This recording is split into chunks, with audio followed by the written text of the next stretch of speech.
Bismillahirrahmanirrahim. Assalamualaikum warahmatullahi wabarakatuh. Alhamdulillahirabbil alamin wa bihi nasta'in wa ala umuri dunya waddin. Wassalatu wassalamu ala asyrafil anbiya'il mursalin wa ala alihi wa sahbihi ajma'in. Allahumma shalli ala sayyidina Muhammadin wa ala ali sayyidina Muhammad salatan tahullu bihal 'uqad wa tufarriju bihal qurab wa tuzilu bihal darar wa tuhawwinu bihal umur si'ab wa turadika wa turadihi wa tarda biha عنا يا رب العالمين.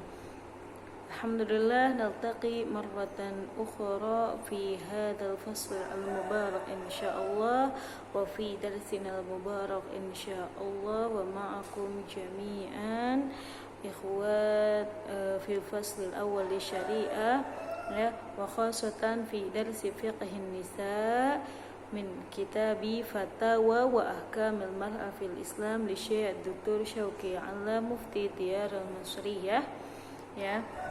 Alhamdulillah pada kesempatan kali ini kita diberikan kesempatan Allah Subhanahu wa taala untuk sama-sama belajar mengenai fatwa-fatwa dan hukum-hukum yang berkaitan dengan perempuan, khususnya di dalam ahkami an-nikah atau bab yang berkaitan dengan hukum-hukum pernikahan bagi seorang wanita khususnya. Sebelum memulai pelajaran pada hari ini, mari bersama-sama membaca al-basmalah. Bismillahirrahmanirrahim. Nawaitu ta'alluma liridallahi ta'ala wa liizalatil jahli wa ihya'iddin. Allahumma astur aiba syekhina anna wa la tudhib barakata ilmihi minna. Pada pembahasan kali ini kita akan membahas mengenai asyabakah wa qaimatul manqulat indal khal'i ya. Jadi yang disebutkan di sini adalah hukum tadi apa? Ada asyabakah, kemudian ada juga qaimatul manqulat, ada juga al-khal'u. Ya, kemarin kita telah pernah membahas seperti asyabakah. Asyabakah itu contohnya seperti seserahan ketika khitbah ya, atau seserahan ketika pernikahan, apakah dia termasuk kepada mahar atau bukan, seperti yang disebutkan. Ada yang pendapat itu seperti sebagian dari mahar ataupun bukan dan merupakan hadiah. Wa qaimatul manqulat, qaimatul manqulat di sini seperti adalah barang-barang berharga yang bisa dipindah tangankan atau barang-barang berharga yang tidak menetap, seperti misalkan ajhiza, peralatan rumah tangga, perabotan rumah, perabotan dapur, kemudian seperti perhiasan emas, perak yang diberikan oleh suami kepada istrinya ya, ya qaimatul atau barang-barang berharga lainnya dari adz-dzahabiyah atau athas wal ajhiza gitu ya. Nah, al-khal'u. Nah, sekarang yang kita akan jelaskan adalah al-khal'u. Ya, jadi di sini adalah yang kita bahas adalah al-khul'u. Al-khul'u itu sendiri berasal dari kata khala'a, yaitu menanggalkan ya atau melepaskan. Kemudian al-khul'u dalam istilah fikih khususnya di dalam bab pernikahan, al-khul'u merupakan perceraian yang diajukan oleh sang istri atau perceraian antara suami istri, yang mana pengajuannya dilakukan oleh istrinya atau diminta oleh istrinya dengan adanya tebusan atau kompensasi yang harus diberikan oleh seorang istri kepada suaminya dengan standar nominal mahar yang berlaku ketika pernikahan tersebut ya. Dan yang menjadi permasalahan di sini adalah mahukmu syabakah wa qaimatul manqulat indal khula'i. Jadi apa hukum dari asyabakah atau seserahan, kemudian ada barang-barang berharga yang lainnya di dalam al-khulu atau perceraian yang diajukan oleh istri tersebut, apakah termasuk kepada mahar atau bukan. Karena apa yang wajib dikembalikan kepada suaminya itu merupakan mahar ketika atau senominal mahar ketika pernikahan, seperti itu ya. Wal jawab ma'alaihi al-fatwa wa huwa al-ma'mul bihi fil qada'il masri. Jadi di dalam fatwanya Masri ya, fatwa Mesir ini bahwa alal mar'ah al-mukhtali'ah, seorang istri yang meminta khulu kepada suaminya wajib anturadda lahu mahrahal ladzi amharaha iyahu, wajib mengembalikan mahar yang telah diberikan oleh suaminya kepadanya ketika menikah. Wa an tatanazal an huquqiha syar'iyyatil maliyah indal hukmi laha bil khul'i. Kemudian hak-hak syar'i secara harta ya yang biasanya diberikan kepada wanita ketika adanya khulu atau si wanita meminta perceraian kepada suaminya, maka hilang sudah semua nafkahnya ya.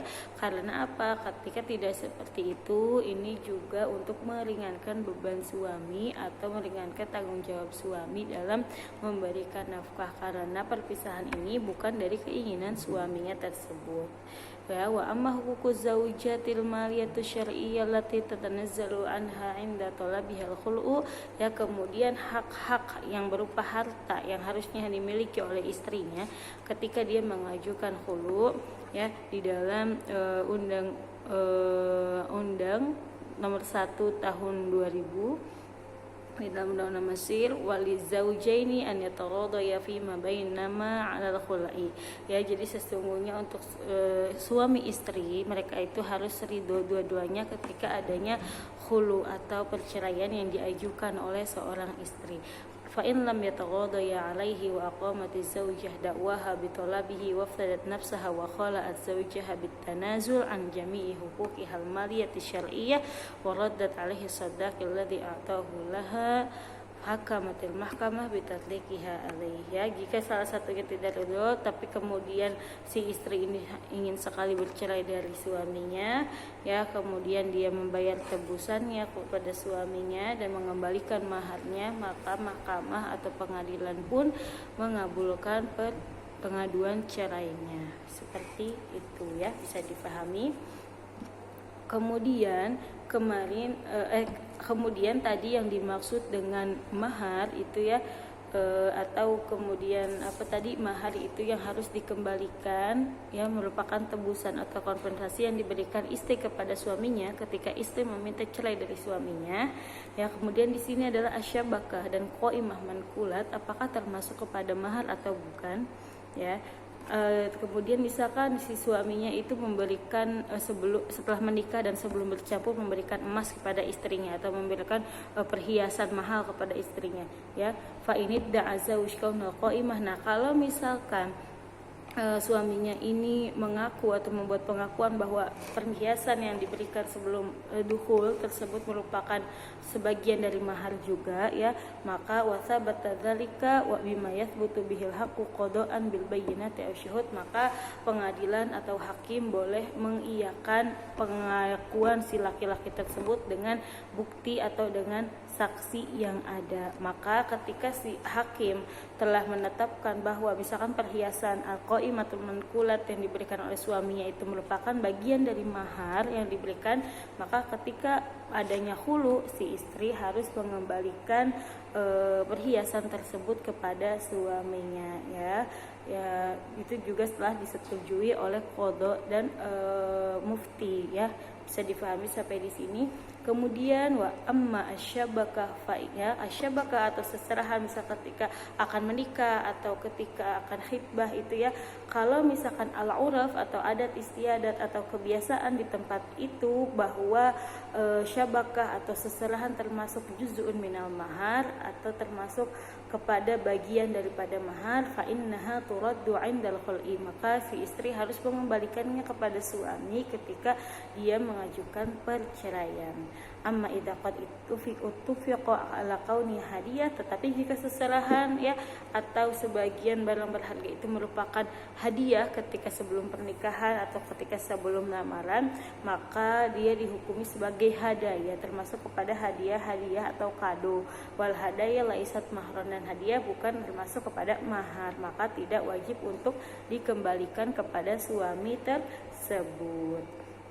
Nah, dari pertanyaan yang tadi ini, jadi hukum syabakah dan qaimah mangkulat itu ketika adanya hulu termasuk kepada mahar atau bukan? Ya, maka apa yang dikembalikan ketika al-hulu, ya karena hulu itu merupakan pengajuan perceraian dari sang istri dengan cara memberikan tebusan atau kompensasi kepada suaminya, yaitu dengan standar mahar yang diberikan. Maka di sini adalah yang harus dikembalikan adalah apa saja yang disebut dengan mahar, ya. Dan malam yakun mahron, apa saja yang tidak disebutkan sebagai mahar maka tidak wajib untuk dikembalikan, ya. Kemudian tadi seperti seserahan dan sebagainya, dia termasuk atau mahar dan atau bukan, maka kita beri atau tanyakan langsung kepada qadhi, ya, atau hakim, dan hakim akan memutuskan apabila itu mahar maka harus dikembalikan, dan apabila bukan maka tidak wajib dikembalikan oleh istri kepada suaminya. Wallahu taala a'la wa a'lam bishawab. Untuk pelajaran hari ini cukup sampai di sini. Jazakumullah khair ala husnil ihtimam. Nafa'anallahu bi'ulumi wa syai'na fid dharaini. Amin. Jangan lupa untuk mengumpulkan catatan pada hari ini. Wassalamualaikum warahmatullahi wabarakatuh.